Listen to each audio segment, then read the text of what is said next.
நேரடியாக திரையரங்குகள் மூலமாக மக்கள்கிட்ட படங்களை கொண்டு போகும்போது இருக்கிற சுதந்திரம் இருக்கு இல்லையா, படைப்பு சுதந்திரம் வந்து ஓடிடிஸ்க்கு போகும்போது இல்லை. விடுதலை பண்ணும்போதே அவருக்கு இங்கே ஒரு இந்த ரைட் ஷோல்டரில் ஒரு லிகமெண்ட் டேர் இருந்தது. அதோடு தான் பண்ணார். நான் வந்து சரி கொஞ்சம் பிரேக் எடுத்துக்கலாம், இல்லைண்ணே பண்ணிடலானே. அவருக்கு என்னன்னா சரி பிரேக் எடுக்கலன்னா திரும்ப நான் ஆரம்பிக்கிறது இன்னும் கொஞ்சம் லேட் பண்ணிடுவேன், அவருக்கு பயம், அடுத்த ஷெடியூல் போகிறதுக்கு இன்னும் பயம். அண்ணா அப்படியே பண்ணிடுறேன். அதில் தெரியும், கொஞ்சம் ஓடும் போதெல்லாம் தெரியும். அங்கே பட்ட காயத்தோடவே இந்த ஷூட்டிங்கு போகிறாரு. ஏன்னா இன்றைக்கி மீடியான்றது நிறையவே மாறிடுச்சு. விகடன் மார்க்கில் ஆரம்பித்து ஷார்ட்ஸ் அண்ட் ரீல்ஸ் வரைக்கும் ஒரு இதுதான், ஒரு அப்படி ஒரு ஸ்க்ரால் பண்ணால் வருது யாரோ ஒருத்தர் சும்மா அந்த ஆடியன்ஸ் ரிவ்யூ அப்படி போடுறாங்க, படம் சூப்பருங்கன்றாங்க, இல்லைனா ஐயோ நல்லாவே இல்லை. That is also influencing the viewer. அடுத்த ஷோக்கு போகலாமா, நாளைக்கு போகலாமான்னு நினைக்கிறவங்கள இன்ஃப்ளூயன்ஸ் பண்ணுது. ஸோ அந்த விதத்தில் மீடியா வந்து இந்த படத்தை சரியாக பொசிஷன் பண்ணி, ஐ மீன் அவங்களுக்கு பிடிச்சிருந்ததால் சரியாக பொசிஷன் பண்ணி இதை கொண்டு போய் சேர்த்து. எல்லாருக்கும் வணக்கம். கருடனுடைய வெற்றிக்கு வந்து முதல்ல வந்து தமிழ் ஆடியன்ஸுக்கும் மீடியாவுக்கும் தான் முதல்ல நன்றி சொல்லணும். ஏன்னா இன்றைய காலகட்டத்தில் தியேட்டருக்கு ஆட்கள் வரமாட்டுறாங்க, தியேட்டருக்கு வரமாட்டாங்க. ஓடிடியை நம்பி தான் நம்ம பிஸ்னஸே இருக்குது. லாஸ்ட் ஃபியூ இயர்ஸாக நம்ம அப்படி தான் மாடலே பண்ணியிருக்கோம். ஓடிடி சேட்டலைட் இதில் இன்வெஸ்ட்மெண்ட் வரும், தியேட்டர்கள் வந்து ஒரு போனஸாக இருக்கிற ஒரு ஸ்டைல் இருந்தது. அண்டு அதை மாற்றின இந்த வருஷம் வந்த 2வது படம் அதை மாற்றினது தமிழ்நாட்டில். டிஸ்ட்ரிபியூட்டர்ஸ் இருக்காங்க, அவங்க சொல்லுவாங்க ப்ரொடியூசர்ஸ் இன்வெஸ்ட்மெண்ட்டை வந்து தமிழ்நாடு தியேட்டருக்கல்லிருந்து எடுத்துக்க முடியும், மீதி எல்லாத்தையும் போனஸாக வச்சுக்கலாம் அப்படின்னு சொல்கிறதுக்கான சில படங்களில் கருடன், இந்த வருஷம் கருடன் அப்படி ஒரு படம். அண்ட் ஐ திங்க் அந்த மாடல் தான் ரொம்ப டெமோக்ராட்டிக்கான மாடல்னு நினைக்கிறேன். இப்போது ஓடிடியோ சேட்டலைட்டோ மற்ற பிளாட்ஃபார்ம்ஸில் வந்து அவங்களுக்கு எந்த நேரத்துக்கு என்ன தேவையோ அதை அவங்க வாங்குவாங்க, அவங்களுக்கு தேவையில்லாததை அவங்க வேண்டான்னு சொல்லுவாங்க. அவங்களுக்கு தேவையானதுக்கு நிறைய விலை கொடுத்து வாங்குவாங்க. அப்படி வாங்கும்போது நமக்கு சந்தோஷம் தான், நம்ம அதை வேண்டான்னு சொல்ல போகிறதில்ல. ஆனால் ஒரு ஃபில்ம் மேக்கராக, ஒரு ஒரு ஒரு ஒரு ப்ரொடியூசராக நமக்கு நேரடியாக திரையரங்குகள் மூலமாக மக்கள்கிட்ட படங்களை கொண்டு போகும்போது இருக்கிற சுதந்திரம் இருக்கு இல்லையா, படைப்பு சுதந்திரம் வந்து ஓடிடிஸ்க்கு போகும்போது இல்லை. இப்போது நமக்கு இருக்கிற சூழல் வந்து நம் படங்களை நம் மக்களிடம் கொண்டு போய் சேர்த்து அதுக்கான என்ன இன்வெஸ்ட் பண்ணமோ அதை திரும்ப எடுக்கிறதுன்ற அந்த model the most age old and the most democratic model. அந்த style of film making and film எக்ஸிபிஷனை வந்து நம்மளால் சக்ஸஸ்ஃபுல்லாக பண்ண முடியும்னு நமக்கு இந்த வருஷம் நிரூபிக்காட்டியிருக்கிற வெகு சில படங்களில் கருடனும் ஒரு படம். அண்ட் இந்த இடத்துக்கு அந்த படம் வந்திருக்கிறதுக்கு மிக முக்கியமான காரணம் என்னுடையது. நான் நினைக்கிறது என்னென்னா, செந்திலுடைய கமிட்மெண்ட், டெடிகேஷன், அந்த ஒர்க்கு, அந்த படத்தை கொண்டு வந்து எப்படி சேர்க்கணும், இந்த கதையை எப்படி ஒர்க் பண்ணணும், தொடர்ந்து செந்தில்னு சொல்லும்போது அந்த டீம், அவங்க assistant directors and the whole team first, அதுக்கப்புறம் வந்து ப்ரொடியூசர் வந்து ஓகே இதை வந்து நம்ம பண்ணலாம், இதெல்லாம் கேட்டால் பண்ணலாம். எனக்கு ஆரம்பத்தில் அவர் எப்படி ஒர்க் பண்ணாருன்னு தெரியும். சார் ஏன் சார் கம்மியாக இருக்குது, நிறைய வச்சுக்கலாம் சார், இன்னும் கொஞ்சம் பெருசாக எடுக்கலாம் சார்னு அவர் ப்ரொடியூசர் சொல்கிறது வந்து நான் கேட்டிருக்கிறேன் அந்த டைமில் இனிஷியலாக. ஸோ அந்த மாதிரி டைரக்டருக்கு சப்போர்ட் பண்ணுறது. அதுக்கப்புறம் இதுக்குள்ளே வந்த எல்லா ஆர்டிஸ்ட்டும், அப்புறம் கேமராமேன், ஆரம்பத்துலேருந்தே வந்து செந்தில் நிறைய சொல்லிட்டு இருந்தான் ஒர்க் பண்ணும்போது. அவர் எவ்வளவு ஃபாஸ்ட்டாக இருக்கார், எவ்வளவு டெக்னிக்கலாக எவ்வளோ கான்ட்ரிபியூட் பண்ணுறாரு ஃபில்முக்குள்ளே, அண்ட் அவருடைய creative contribution in terms of lighting and lensing அதெல்லாம் வந்து நிறைய பேசிகிட்டு இருந்தான்.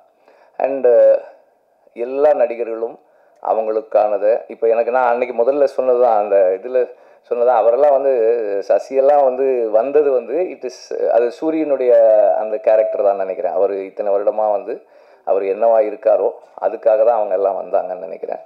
நான் முதல்ல கேட்டேன் சார், செந்தில் சொல்லும்போது நான் கேட்டேன், அவர் ஏன்ப்பா வரப்போகிறார், அவர் வரமாட்டாருப்பா, இந்த படத்தில் ஏன்ப்பா அவர் பண்ணணும், ரோல் நல்லா இருக்குது, பட் அவர் ஏன் இதை பண்ணணும். அப்புறம் செந்தில் ஃபோன் பண்ணி சார் பண்ணுறேன்னு சொல்லிட்டார்.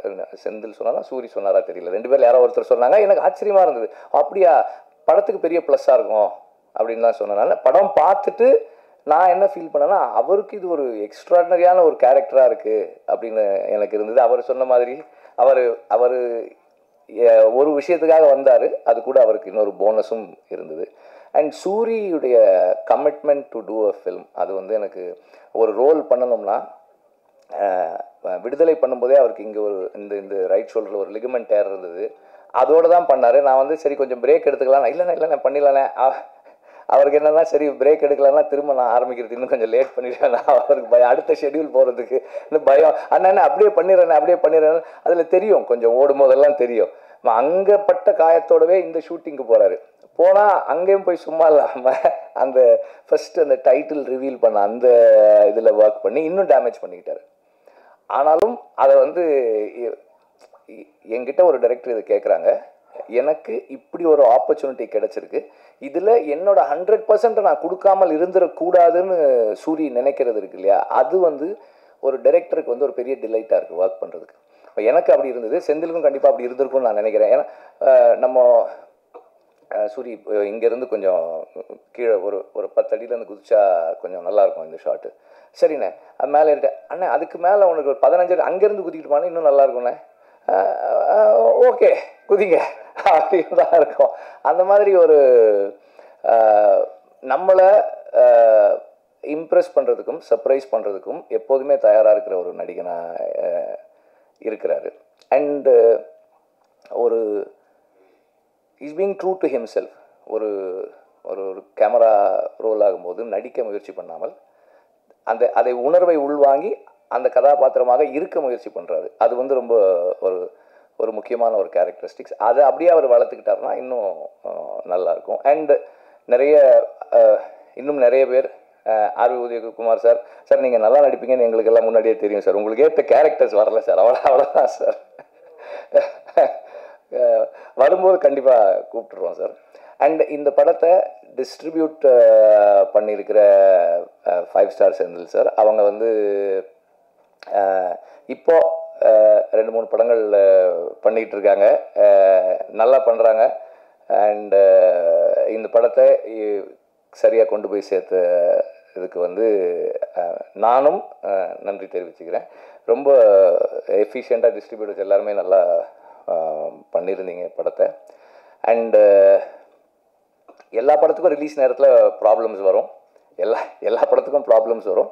இந்த படத்துக்கும் அந்த மாதிரி ப்ராப்ளம்ஸ் இருந்தது. அந்த ப்ராப்ளம் வர்ற நேரத்தில் ப்ரொடியூசர் கூட இருக்கிறது ரொம்ப ரொம்ப முக்கியம். நான் எப்போதுமே அப்படின்னு நினைப்பேன். ஏன்னா ப்ரொடியூசர் வந்து பணம் போட்டுட்டு படம் பண்ணுறாங்க, அந்த நேரத்தில் நம்மளால் என்ன செய்ய முடியுமோ அந்த சப்போர்ட் அவங்களுக்கு கொடுக்கணும் ரிலீஸ் நேரத்தில் அப்படின்னு சொல்லி நான் எப்போதுமே நினைப்பேன். அந்த மாதிரி இந்த படத்தில் ப்ரொடியூசர் கூட எல்லாருமே அவங்களால முடிஞ்ச அளவுக்கு சப்போர்ட் பண்ணி கூட நின்னாங்க. சூரி வந்து ப்ரொடியூசருக்கு இருந்தது ஒரு மிகப்பெரிய சப்போர்ட் அந்த நேரத்தில். அண்டு இது வந்து இந்த படத்தின் மீது எல்லா விதத்திலையும் நம்பிக்கை வச்சு உழைச்சவங்களுடைய அந்த கதை மேல் இருந்த அவங்களுக்கு அந்த படத்தின் மேல் இருந்த நம்பிக்கை தான் எல்லாருமே அது கூட ஒன்றா நின்னது. அண்ட் அந்த நம்பிக்கையை சரியாக ஃபுல்ஃபில் பண்ண அந்த டீமுக்கும் என்னுடைய பாராட்டுக்கள். முதல்ல சொன்ன மாதிரி இதை வந்து சரியாக கொண்டு போய் மக்கள்கிட்ட சேர்க்கறதில்ல. ஏன்னா இன்றைக்கி மீடியான்றது நிறையவே மாறிடுச்சு. விகடன் மார்க்கில் ஆரம்பித்து ஷார்ட்ஸ் அண்ட் ரீல்ஸ் வரைக்கும் இதுதான் அப்படி ஒரு ஸ்க்ரால் பண்ணால் வருது. யாரோ ஒருத்தர் சும்மா அந்த ஆடியன்ஸ் ரிவ்யூ அப்படி போடுறாங்க, படம் சூப்பருங்கன்றாங்க, இல்லைனா ஐயோ நல்லாவே இல்லை. That is also influencing the viewer. அடுத்த ஷோக்கு போகலாமா, நாளைக்கு போகலாமான்னு நினைக்கிறவங்கள இன்ஃப்ளூயன்ஸ் பண்ணுது. ஸோ அந்த விதத்தில் மீடியா வந்து இந்த படத்தை சரியாக பொசிஷன் பண்ணி, அவங்களுக்கு பிடிச்சிருந்ததால் சரியாக பொசிஷன் பண்ணி இதை கொண்டு போய் சேர்த்து அடுத்தடுத்து தியேட்டருக்கு வர்றதுக்கான என்கரேஜ்மெண்ட்டாக மீடியாவினுடைய பஸ் இருந்தது அப்படின்னு தான் சொல்லணும். அதே போல் நான் எப்போதுமே பிலீவ் பண்ணுறது ஒன்று, நாம் எவ்வளோக்கு எவ்வளோ நம்முடைய வாழ்க்கைக்கும் நம்முடைய வேருக்கும் நெருக்கமாக இருக்குமோ அவ்வளோக்கு அளவு மக்கள் அதை ஏற்றுக்குவாங்க, இன்டர்நேஷ்னலாகவுமே ஏற்றுக்குவாங்கன்ற நம்பிக்கை எனக்கு எப்போதுமே உண்டு. அதை இந்த படம் இங்கே தமிழ்நாட்டுக்குள்ளே ப்ரூவ் பண்ணியிருக்குன்னு தான் எனக்கு தோணுது. அண்டு இந்த படத்தில் பெரிய அளவில் சம்மந்தமே இல்லாமல் இந்த மேடையில் உட்காந்துருக்கிறது நான் ஒருத்தன் தான், ஏன் உட்காந்துருக்கேன்னு தெரியல. அண்டு எல்லாரும் எனக்கு கொடுத்த நன்றிகளுக்கு நன்றி. நன்றி. Thank you so much, sir. So it's a moment of gratitude.